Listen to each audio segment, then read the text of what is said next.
Hey, everybody, what's going on? Jeff Rieger, another episode of the Daily Ticket. Oh, it's good to be here on a Thursday, November 30th, the last day of November 2023. Tomorrow, a special day, people.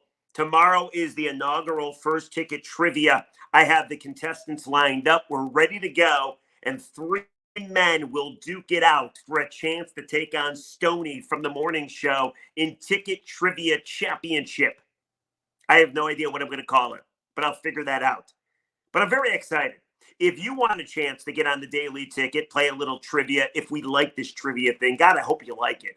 If you hate it, we probably got to figure something else out.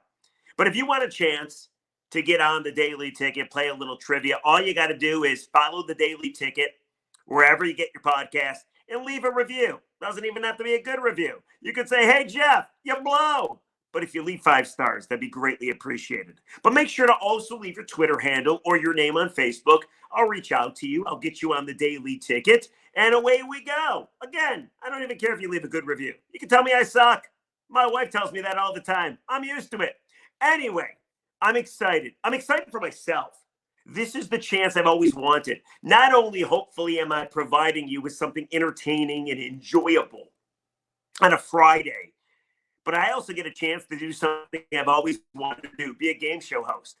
Like I'm hoping, if I'll be honest with you, which I will, I'm hoping that ABC or NBC or CBS or somebody sees this and they're like, wow, that guy could be a great game show host. I mean, talk about the greatest job in the world. You get to give away money. You get to crack one-liners. You get to wear a suit and you're on TV. I mean, it can't get any better than that. But I do fret since I'm almost 50. I'm 48 years old. That my time is probably past, but that's okay. You know, I'm like softball guy. You ever play softball in a recreational league where dude shows up, he's wearing the eye black, he's got the baseball pants, he knows his stats, he's got stirrups up to his knees, and he thinks there's a scout from the Yankees in the stands? And he's diving for balls at shortstop despite the fact he's got to go to work tomorrow at 7 a.m.? Like, you ever meet that guy? He's convinced that how he plays in recreational softball will get him his trip to the bigs. You've met that guy. That's me tomorrow. I'm going to kill it show hosting, I hope. And somebody's going to figure out that I'm good at this and give me a job as a game show host. Anyway, I'll keep dreaming. So, if you'd be so kind, review, leave your name. I'll reach out to you, play a little trivia on the Daily Ticket, follow, all that kind of good stuff. All right, away with the show we go, shall we? Because on Tuesday night, it was the CFP playoff rankings. Now, I don't even know if people watch the show because things change, and we have the conference championship games on Saturday. There's some great games. But the playoff rankings were kind of interesting, and I want to explain how. But before we do that, I must say, when the 12-team playoff was announced, like 5 years ago, I feel now, maybe 3 years ago, I thought it was the greatest idea in the world. I mean, like, why wouldn't you? More opportunity for teams to get to the CFP. I also like the fact when the 12 teams will duke it out, there's going to be no delay. Like right now, after the conference championship games this weekend, you get no college football until the bowl games start. It's such a bummer. With the new CFP, 12 teams, you're going to get meaningful big-time games every week leading up to New Year's Eve or whenever they're going to play the championship game. Like, I'm very excited. I also love when people tell you how the 12-team playoff is going to look for this year when it's still 4 teams. Like, for instance, if it were 12 teams and the season were to end today, Alabama would take on Missouri for the chance to take on Georgia. Texas would take on Penn State for the chance to take on the Wolverines. Ohio State would battle Ole Miss for the chance to take on the Buckeyes. And then Oregon and Tulane for a chance to battle Florida State. That'd be pretty sweet. However, with the fact that it's going from 4 to 12, you do lose something. You're going to lose the regular season being really fun. Like, don't get me wrong, the regular season will still be fun. You still want to beat your rivals, but you're never going to have a game like we had on Saturday with Michigan and Ohio State. The loser goes home. They're embarrassed. It's over for them. While the winner in the biggest high stakes game ever of all time in that rivalry goes on to the Big Ten title game. They're going to beat Iowa. It was Michigan. You already know this. And they go on to the CFP, all while embarrassing your rival. Michigan, Ohio State next year, more than likely, is going to be winner gets a bye, loser gets a home playoff game because there's going to be 12 teams that get to go. So I do think by going from 4 to 12, you're going to miss the fun of the regular season where one loss truly screws you. You know, you lose a game and your season's done. It's over, meaning every game means so much. You're going to miss that. You're also going to miss, like I mentioned, how big a regular season game can be. Because Michigan, Ohio State will never, ever, ever be as big as it was this previous weekend, with 12 teams vying to go to the college football playoffs. It's just impossible. So I'm going to miss that. The other thing I'm going to miss arguing about which 4 teams should be in. Because think about it. Nobody's going to want to argue what team 12 or 13 should be in the CFP. It's kind of like the NCAA tournament. Nobody argues that the 68th team should be in. Nobody cares because you have your chances throughout the regular season. And if you don't take advantage of them, then you deserve to be left out. It's going to be the same thing with the 12-team college football playoff.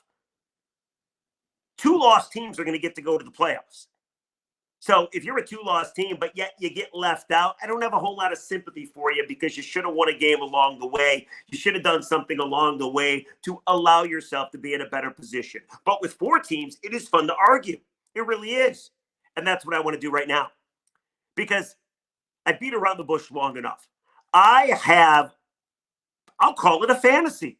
I have a fantasy that I so desperately want to come true. Not that kind of fantasy. Get your mind out of the gutter, people.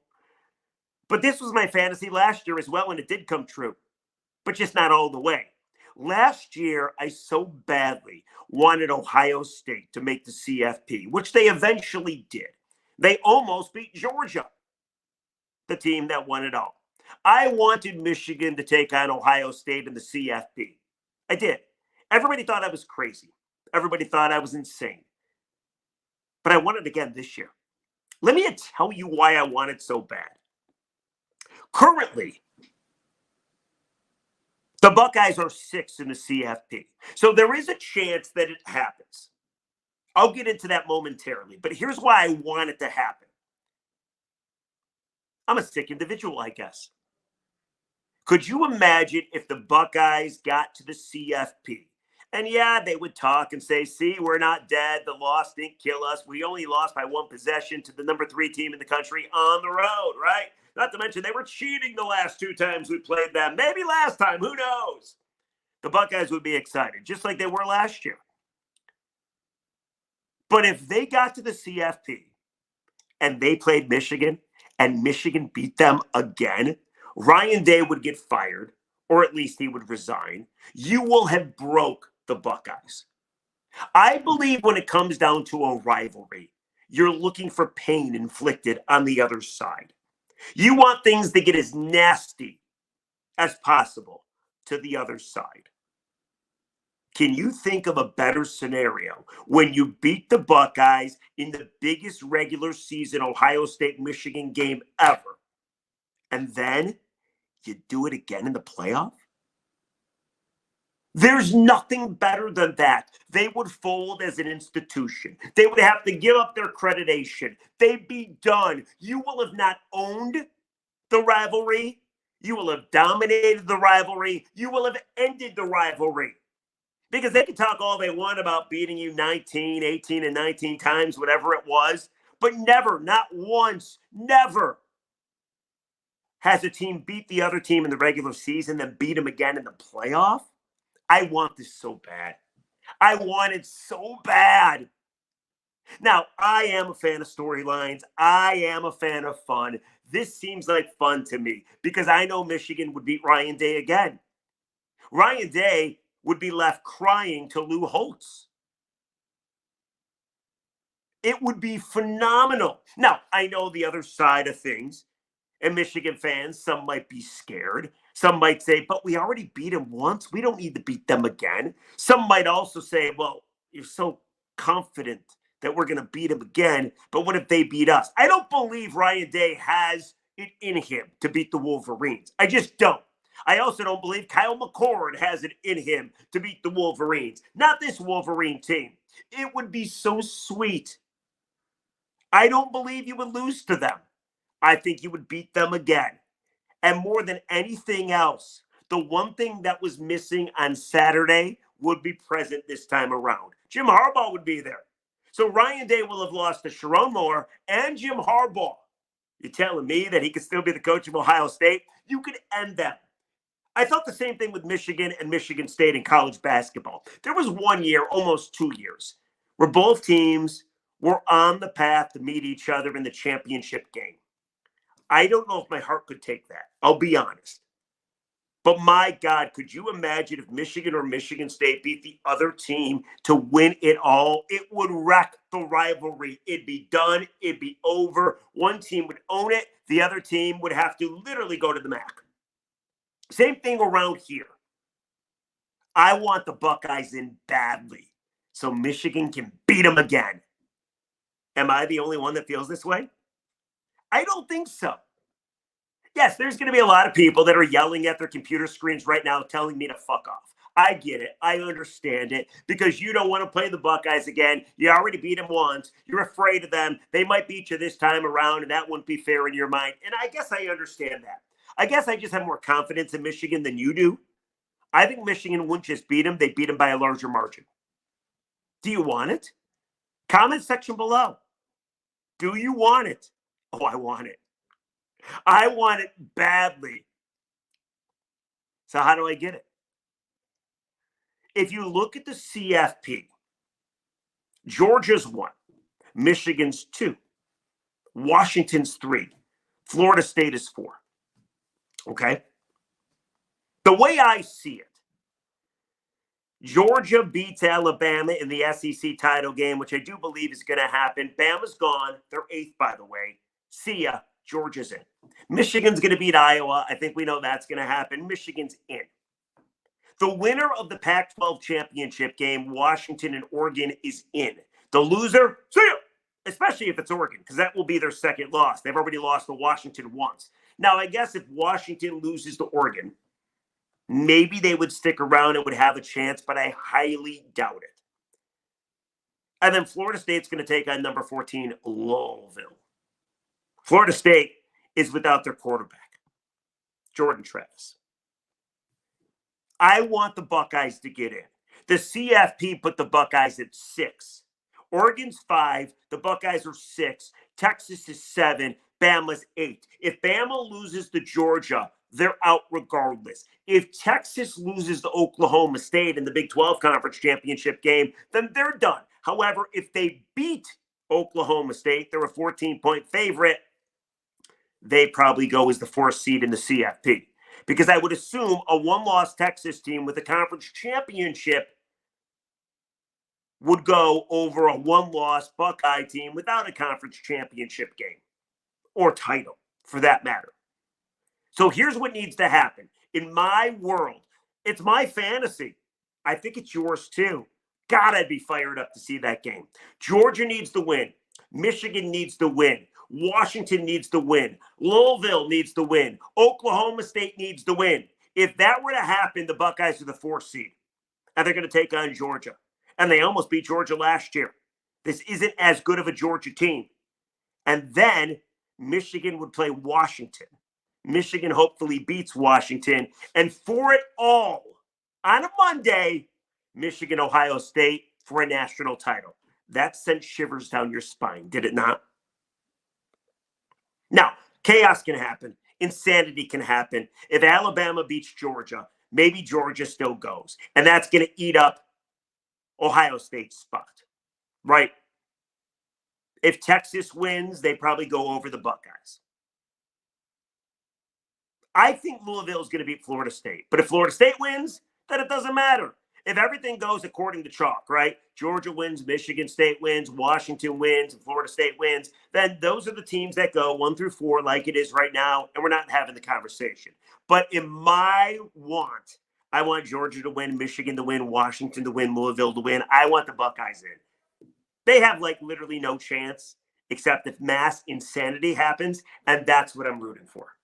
But what about you? Comment section below. It's kind of a two-parter.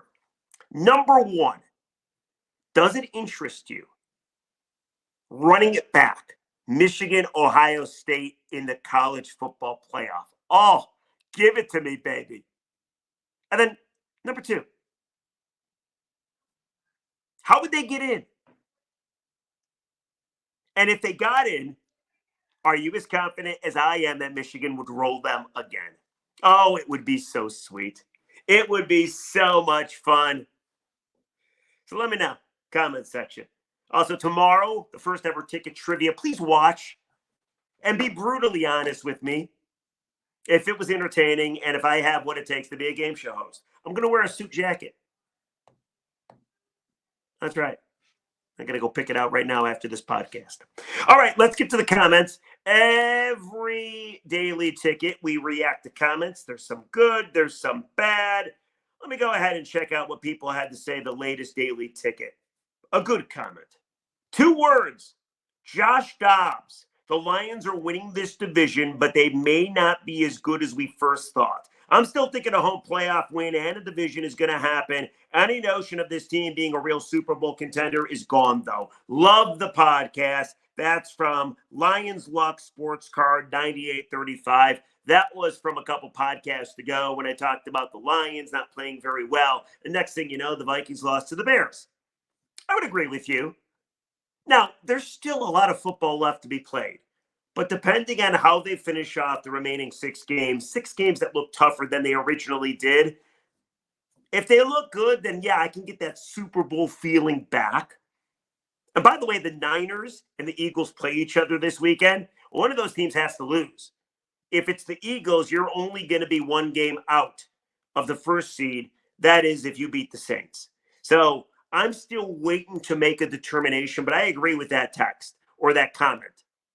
Right now, they don't look as dominant as they did. Here's a bad comment. This one says the following. It's from Feist.362. Rieger, you suck. The hair looks awful. You claim you're going to shave it. I really hope you're serious. Because even though I watch your podcast because I feel sympathetic for you, I can't continue to watch it as long as your hair looks that atrocious. Please do something about it. Thank you. Well, thanks for the comment. God, I feel like once every 2 podcasts, my hair needs to be addressed. I just got a haircut. Doesn't it look good? Anyway. All right. That is the daily ticket for today, people. Like, subscribe, rate, and review. Are you down with my fantasy? I'll share my fantasy with you. Michigan, Ohio State in the CFP. Are you going to root, even if you don't tell anybody, are you going to root for it to happen? I sure the hell am. So let me know. We'll catch you tomorrow. A very special daily ticket. It is the first trivia edition. I cannot wait for you to watch it. I hope I don't disappoint. I do that a lot, though, throughout life. All right, we'll catch you tomorrow on a Friday. Hope everybody has a great day. Good night.